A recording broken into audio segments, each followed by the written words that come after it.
Kaibigan, narito kami sa nursery, sa Sheridan Nurseries at dito sa Ontario. Hindi ako makapag-isip. Sandali, sa Aurora, Ontario. At kumuha kami ng ani nito, itong Popstar na hydrangea. Tumataas to ng 3 talampakan. Ang lapad niya ay 3 talampakan din. Depende kung gaano kaganda ang lupa. Pero from almost 2 feet to 3 feet. Kaya ang kalkula ko 3 feet. Kaya kumuha ko ng 3, 6, 9, 12, 15, 18, 6. Ito ay right now, ito ay ang hydrangeas na to ay 40% off. So it's $44 and take 40% off. $45. $45 ito. And you deduct 40% ng presyo na yun. Just looking about, I don't know, $30, something like that. May na ako sa math eh. You do the math. Yep. At yeah, ito yung panahon kung saan marami nagsisale dahil hindi na matatapos na rin pretty soon ang ano. Meron pa tayong growing season, I guess 2 weeks pa. Not growing, but you know, pagpapamulaklak nila at paglaki nila.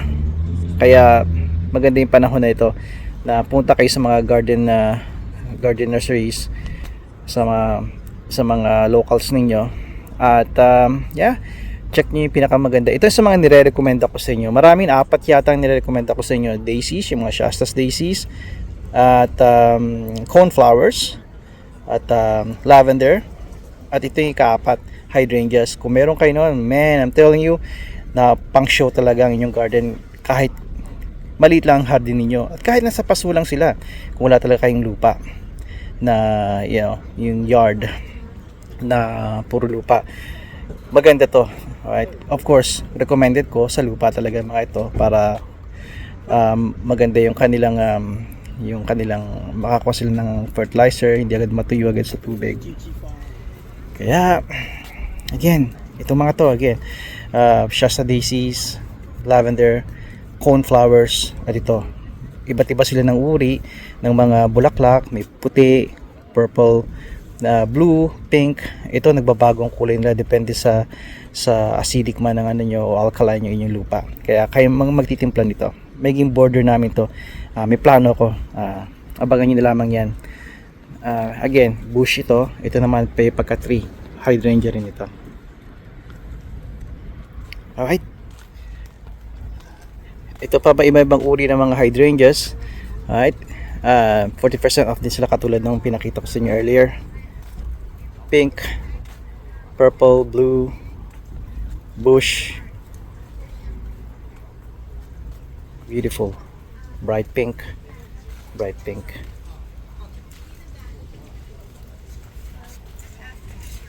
Even the tree ones are 40% off. Syempre mas mahal to pag let's see how much. This is $200. We don't need this. May trees na kami. There you go. Look at that.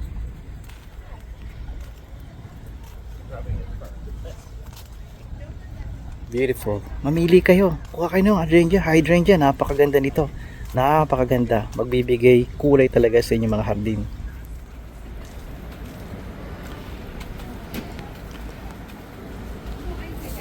Canna lilies, meron na tayo niyan.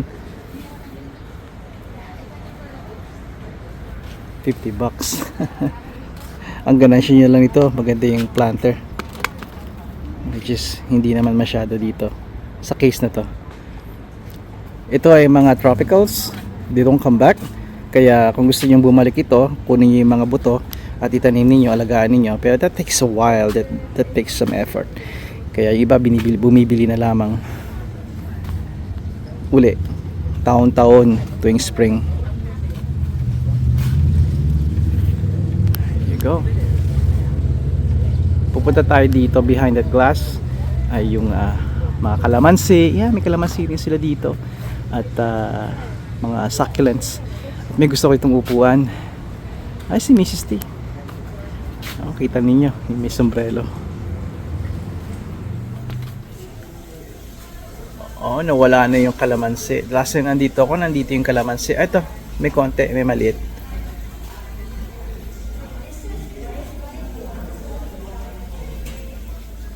Teka, switch ko dito sa ano, sa isang video better, pero hindi against the light tayo kaibigan.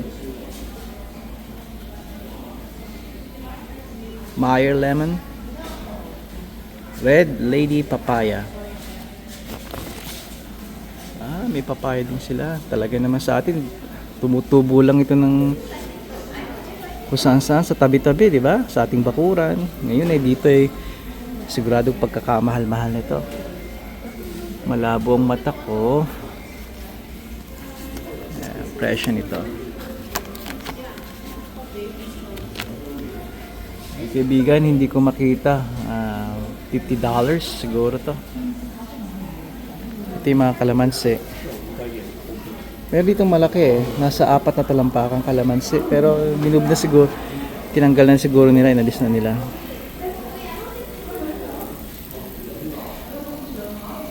There you go.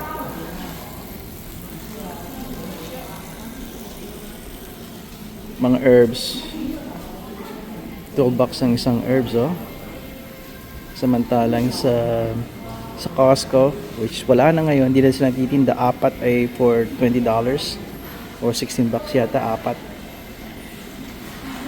Patapos na rin ang season hindi pa rin, pero ay, papunta na. Orchids, kaibigan, orchids.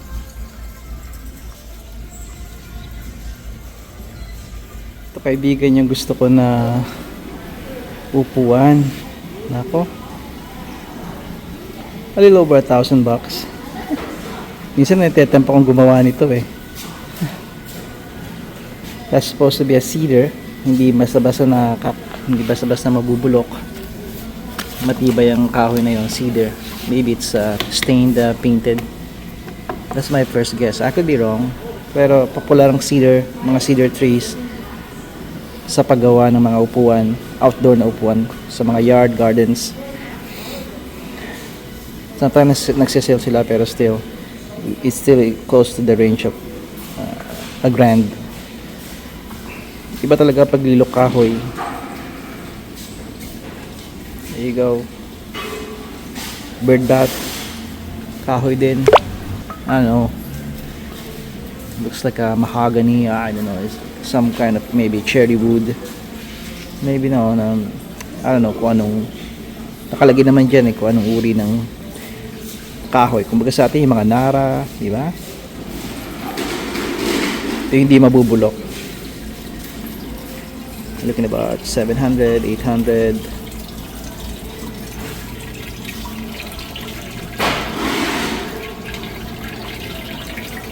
Ito naman semento, still mahal pa rin.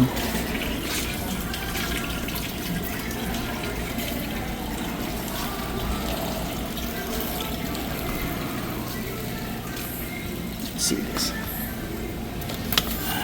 looking about close to $350. It's a cast stone, quality cast stone garden door, tall acorn bird bath.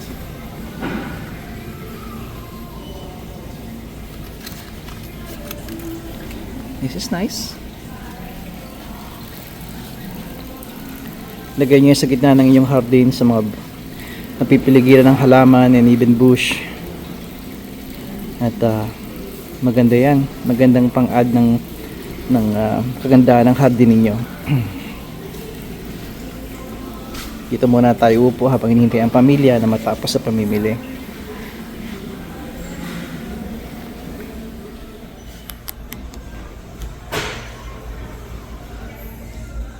Okay, meron pa rin dito silang, siguro ito minsan show, pinapakita kung paano alagaan yung mga halaman ninyo. I believe may nangyayaring ganon, kung paano nyo i-pot, i-repot, i-plant muli yung mga maliit yung halaman, or maybe malalaki tulad ng mga succulents, mga tropical plants. Ito yung ginagawa nating lupa, combination of mga may perlite, maybe peat moss, coco peat, at kung ano-ano pa. Yeah. Kung gusto niyo makita kung paano ako maghalo, meron ako ng video. Check nyo lang sa aking main page. Yep, meron pa rin dito lang sink. Kakanda dahil nandito lang tayo. Kung saan ko pinakita sa inyo magandang orchideas. Ito na kaibigan, yung mga nakuha naming hydrangeas. Popstar ang pangalan nila, ang kategorya nila. Nasa pamilya sila ng hydrangeas. At again, tumataas sila ng 3 talampakan at lumalapad ng 3 talampakan. Ang max nila, may mga halaman na ganito na hindi na umaabot ng 3 talampakan o lumalawak ng 3 talampakan. Pero we'll try to max it, yung kaya talaga nila sa pamamagitan ng tamang lupa, fertilizer at tamang pag-aalaga. 6 sila, 3, 6, 9, 12, 15, 18 feet, mga 20 feet aabot yan dito. Gagawin natin siya ng bakod sa harap. Alright, nagkasya sila sa Impala. That's good. Nga pala, $25 daw ang bawat isa nito. Samantalang ang dating presyo niyan ay $45. 40% off. Okay? May na tayo sa math Yun according kina Mrs. T. Okay, papakita ko sa inyo kung saan natin ilalagay sila. Dito natin sila ilalagay mga kaibigan. Nakikita nyo yung ating mga boxwood. These are velvet boxwood. Ilang taon na rin sila pero dahil magkakadikit sila at ito yung naunang mga galing itong hindi ko matandaan, I believe Canadian Tire o Walmart. Ito yung mga nagkakaroon ng disease na mga some kind of mites, yung bugs na once na madapuan, napakahirap nila makarecover. At nakikita nyo itong resulta. May umpisa niya na brown. Diba, ang gagawin ko, hihiwalay ko sila, tatanggalin ko at ilalagay ko na sila sa ibang lugar, maybe sa likuran, tagiliran. Hanap tayo ng lugar sa kanila at tama, talagang crowded sila dito. Kaya gusto ko kasing hitik noon at even alam ko na masyado silang dikit-dikit, ginawa ko pa rin. Pero kailangan din nila ng trim. Pero maayos natin yan. Ang talagang kalaban natin dito ay yung mga bugs, yung mga maliliit na mga kulisap na tumitira sa kanila. Kaya maayos natin yan. Dito natin ilalagay ating hydrangea. At ang karkula ko, sapat na kung hindi sobra ang ating biniling 8 dahil ang isa nila ay lumalapad nga ng 3 talampakan. Yan.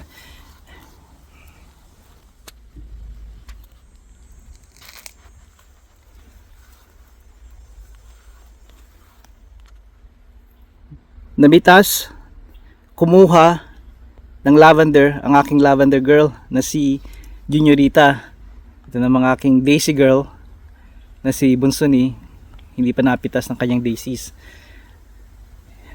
Cornflowers kaibigan, napakaganda niya, di ba?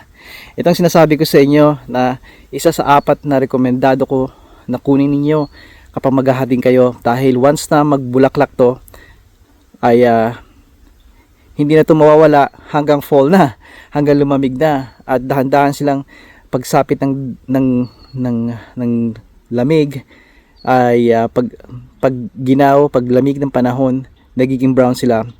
Para sa iba, sa akin okay pa rin sila, pero dahan-dahan kukupas ang kanilang mga kulay. Ito namang lavender ay nagbibigay talaga, halos magkakasabay sila pag bumunga, kaya napakaganda nila. Again, ulitin ko sa inyo, 4 na mga halaman na kailangan yung talagang rekomendado ko sa inyong itanim, dahil hindi lang sila nagpapaganda talaga ng hardin, kundi they're very easy, they're hardy. Hindi ibig sabihin hindi sila basta-basta nagkakaroon ng disease, at pag namulaklak talagang marami silang nagbibigay ng saya, ng kulay sa inyong hardin. Ito nga, ang mga itong 4 na ito ay cornflowers. Alright, iba-iba ang kulay nila. Alright, mga bubuyog at paro-paro, mahilig dyan. Ganun din ang lavender. Bukod sa kabanguhan niya, yung dahon, siguraduhin amoy nyo yung dahon. ay napakaganda talaga nila.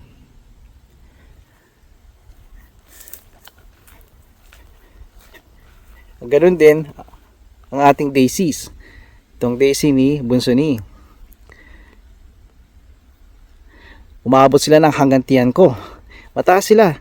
Kapag maganda ang lupa, maabot sila ng almost sa dibdib ninyo. Siyempre, depende kung gaano kayo kataas, diba? Pero we're talking about over 4 feet. Napakaganda nun. At syempre, ang huli ay ang ating mga hydrangeas. Maraming iba't ibang uri ng hydrangeas. May bush, itong mababa lang, at may mga gapuno pataas pa sa inyo. Katulad ditong aming luma na hydrangea. Alright. Ngayon pa lang siya namumunga. Alright. Hindi siya bilog, more like cone shape yung patulis. Taas siya. Actually, 3 sila pero namatay yung 2. Alright. Mga ganito kataas, we're talking about hundreds of dollars. Yung una nakita natin, di ba? Nasa 200 na. Kung gusto niyo talaga yon, hintayin niyo mga ganitong panahon. Even